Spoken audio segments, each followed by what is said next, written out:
Muy bien, esto que ustedes ven aquí es una lista con los 12 pares craneales, que en caso que no lo sepan son básicamente unos nervios que salen de la base del cráneo y que para muchos estudiantes de medicina son una pesadilla porque se sienten como solo de memoria. Ahora bien, esto que ustedes ven aquí al lado es la función general de cada uno de los nervios, ¿cierto? Que aparece básicamente si el nervio es sensitivo, es motor o tiene una funcionalidad dual. Entonces, lo que quiero que hagan ahora es que se tomen unos 30-60 segundos para leer esta información y intenten memorizarla, ¿cierto? No intenten tomar notas ni nada por el estilo, pero intenten leerla a ver qué tanto recuerdan naturalmente, ¿cierto? Si quieren, pausen el video y después de pausarlo, pasen a la pregunta de revisión. Entonces, si ustedes son unos duros en neuro y sacaron todo bien, los felicito. Pero si no, no se preocupen, porque les voy a mostrar a continuación una forma sencilla en la que pueden recordar toda esta información sin siquiera pensarlo. Entonces, lo que quiero que hagan es lo siguiente. Quiero que lean la siguiente frase en inglés e intenten recordarla. La frase dice así: Some say marry money, but my brother says big brains matter most. En caso de que no sepan inglés o que prefieran una frase en español, pueden intentar recordar esta. Sabias serpientes mordieron a matar en el barco. Las mariposas boludas se bajaron burlando mientras moría. Yo personalmente prefiero la frase en inglés, sin embargo ustedes elijan la frase que les parezca más sencilla de memorizar, ¿cierto? Y lo que quiero que hagan ahora es que intenten leerlas un par de veces, si quieren pausen el video, y una vez ya las puedan memorizar, ya puedan decir la frase sin tener que ver la pantalla, ahí sí pasemos a la siguiente actividad. Y la siguiente actividad es básicamente darnos cuenta que en cada una de las frases hay 12 palabras clave. Esas son las palabras que comienzan ya sea con S, con M o con B. Y esas palabras están organizadas en un orden muy puntual, porque el orden en el que están organizadas nos va a hablar si el correspondiente par craneal es sensitivo, motor o dual. Entonces, me explico. Digamos que yo hago la frase, ¿cierto? Y me pongo a contar. Y me doy cuenta que, por ejemplo, la tercera palabra comienza con M. Bueno, eso quiere decir que entonces el tercer par craneal es motor, ¿cierto? Porque M, motor. Luego, por ejemplo, me pongo a contar y me doy cuenta que la octava palabra comienza con S. Bueno, eso quiere decir que el octavo par craneal es sensitivo. Y luego me doy cuenta que, no sé, la séptima palabra comienza con B. Entonces, eso quiere decir que el séptimo par craneal tiene una función que es dual, porque recordemos que dual en inglés es both. Entonces, si yo entiendo eso, la siguiente vez que me pregunten sobre la funcionalidad de cada nervio, lo único que tengo que hacer es recordar la frase, contar las palabras y pensar si la palabra puntual comienza con S, con B o con M, y de ahí puedo automáticamente sacar la información. Entonces hagamos eso, volvamos a intentar hacer la pregunta de ahorita, pero esta vez con la pequeña ayuda que les acabo de dar. Entonces, esta es la magia del primer tipo de pista de recuperación que utilizaremos en este curso, que son las mnemotecnias clásicas verbales. Y como yo les decía en la introducción, estas no son ni las mejores, ni las que van a cambiar su memoria, ni nada por el estilo. No, simplemente son el calentamiento. Sin embargo, como se dieron cuenta, estas pistas ejemplifican muy bien la idea detrás de una pista de recuperación, que es básicamente como un intermediario que comprime la información. Aquí pasó exactamente eso. Aquí nosotros lo que hicimos fue coger toda esta información de aquí, la convertimos en un intermediario, ¿cierto? Que de cierta manera como que tenía esta información encriptada. Después nos enfocamos en guardar ese intermediario en la cabeza en vez de todo este reguero. Y una vez necesitábamos acceder a la información, simplemente damos doble clic en el intermediario, recordábamos la frase y esa frase automáticamente nos comenzaba a como desbloquear o desglosar o expandir toda esta serie de información. Esa fue más o menos la forma en la que yo les describí que funciona una pista de recuperación y aquí creo que el ejemplo fue bastante claro de que efectivamente es así. Ahora bien, teniendo ya eso claro, me gustaría pasar ahora a explicarles cómo uno puede utilizar este tipo de herramientas de las mnemotecnias para estudiar más efectivamente en medicina. Y la primera forma de hacerlo es simplemente aprovechando las mnemotecnias que otras personas ya han creado para el estudio. Aquí el primero que se me ocurre es el manual de AMIR con mnemotecnias. En este manual, AMIR, que es una compañía de preparación de exámenes de residencia, particularmente en España, agrupa todas las mnemotecnias famosas en medicina. Y como pueden ver, hay cientos y cientos de pistas que podemos utilizar en todo tipo de temas, desde farmacología hasta literalmente urología. Aquí, por ejemplo, me encontré una mnemotecnia bastante chévere que nos ayuda a recordar cuáles son los tumores de un síndrome llamado el síndrome de neoplasia endocrina múltiple tipo 1 o MEN1, ¿cierto? Y esa mnemotecnia es PAM paralipo. Entonces, estos síndromes son enredados porque tienen como muchos tumores y cada uno tiene unos tumores distintos y uno se confunde, pero fíjense que con esta mnemotecnia recordarlo es muy sencillo. PAM paralipo, uno simplemente se acuerda PAM paralipo. Y entonces uno luego llega y dice, listo, pan. Entonces hay tumores del páncreas. Hay tumores de la paratiroides. Hay tumores de la hipófisis. Entonces cada vez que necesito recordar cuáles son los tumores del M1, pienso pan para lipo y eso me recuerda los tumores pancreáticos, paratiroideos, hipofisiarios del MEN tipo 1.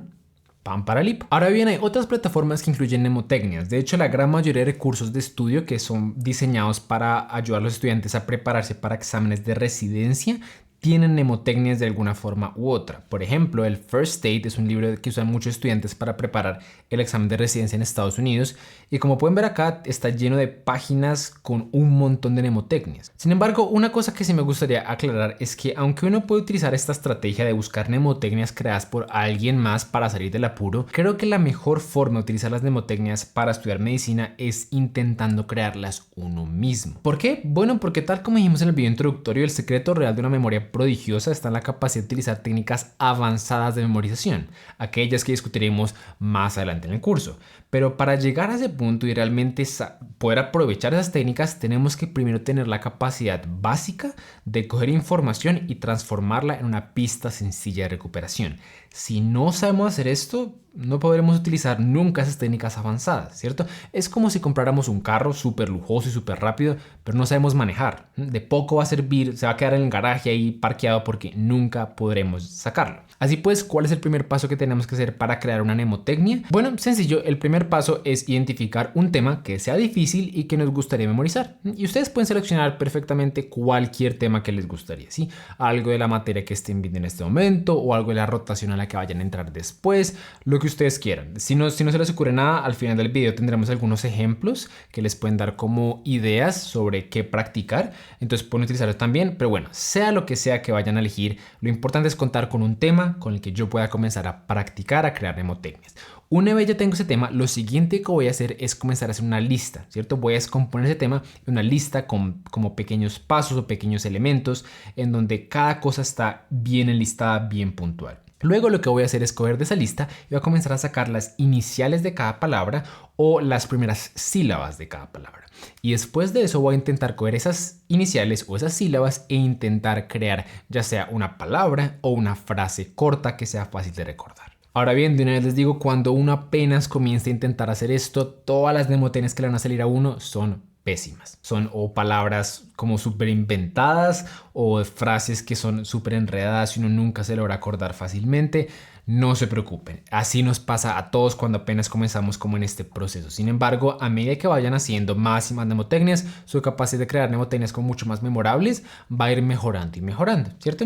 Sin embargo, les tengo algunos consejos que les pueden ser útiles para que mejoren la calidad de las mnemotecnias desde ya. Y el primero de ellos es que intenten utilizar palabras sustitutas. Verán, cuando uno comienza a intentar crear mnemotecnias, a lo que nos va a pasar muchas veces es que las iniciales que tenemos o las sílabas que tenemos no nos cuadran para crear realmente ninguna palabra o frase como memorable, como que no nos sale nada. Entonces, algo que podemos hacer es coger las palabras que tenemos anotadas e intentar sustituirlas por palabras similares, pero que tengan iniciales distintas o sílabas distintas. Entonces, por ejemplo, una vez cuando yo era estudiante de medicina, yo quería crear una mnemotecnia para acordarme los criterios de Wells, que son unos criterios que ayudan en el diagnóstico del embolismo pulmonar.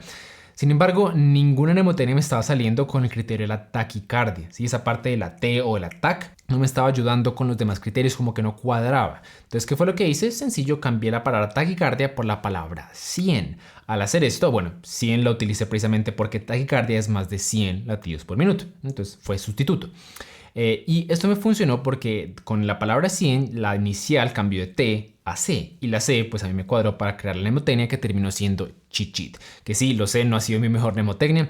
Pero bueno, fue una mnemotecnia que creé hace más de 4 años y desde entonces la he enseñado a todos mis estudiantes. Por ejemplo, ustedes pueden ver videos nuestros de hace 4 años donde yo particularmente pongo esa mnemotecnia. Y a mí por lo menos me ha ayudado hasta el día de hoy. Yo me logro acordar de cada uno de los criterios utilizando esa mnemotecnia. Y parte del éxito fue precisamente que yo mismo la creé para mí. Ahora bien, el segundo consejo es que intenten ser flexibles cambiando el orden de las cosas de ser posible. Entonces, por ejemplo, una vez yo estaba intentando crear una mnemotecnia para acordarme como del paso a paso que uno tiene que seguir para interpretar un electrocardiograma. Y más o menos estos eran los pasos que había como definido que uno tenía que hacer. Sin embargo, ninguna mnemotecnia me salía, ¿sí? No, nada me estaba fluyendo. Y los intenté cambiar las palabras, pero tampoco estaba funcionando. Entonces, ¿qué fue lo que hice?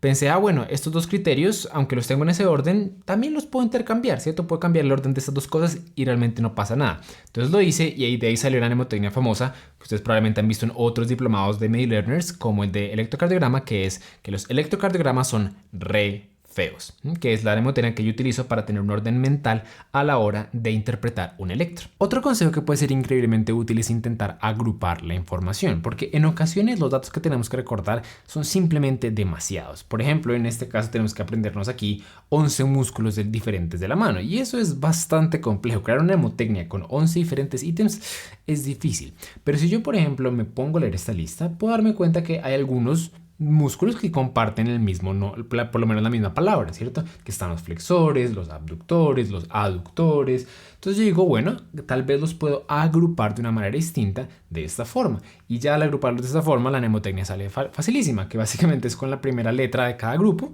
y termina siendo la mnemotecnia de flipado, ¿cierto? Así como los españoles, esto está flipado. Ahora bien, el último consejo que les tengo es estar abierto a utilizar diferentes formatos y diferentes lenguajes. Por ejemplo, un formato distinto al que hemos visto como las mnemotecnias típicas es de utilizar mnemotecnias de una sola inicial con un número. Entonces, por ejemplo, un ejemplo de ese tipo de mnemotecnias es la mnemotecnia de las 4 Fs, que nos recuerda como los principales factores de riesgo de la corelitiasis, que son fat, female, 40 y fertile, ¿cierto? Entonces, fíjense que esos 4 factores de riesgo uno perfectamente los podría escribir así. De hecho, es probable que uno los encuentre más así de cómo están en esta mnemotecnia. Sin embargo, lo que hizo la persona para crear esta mnemotecnia fue simplemente coger cada una de esas palabras, cambiarla por una que tuviera la inicial F y ya de ahí fácilmente creó su mnemotecnia. Entonces, eso en cuanto a formatos, pero en cuanto a lenguajes también los invito a que estén abiertos a utilizar otros lenguajes. Yo, por ejemplo, mi lengua nativa es español. Sin embargo, no sé si la gran mayoría, pero muchas de las mnemotecnias que yo utilizo y muchas de las pistas de recuperación en general que utilizo son en inglés, porque en inglés tiene diferentes palabras, diferentes tipos de herramientas lingüísticas que yo puedo utilizar para crear diferentes tipos de pistas de recuperación.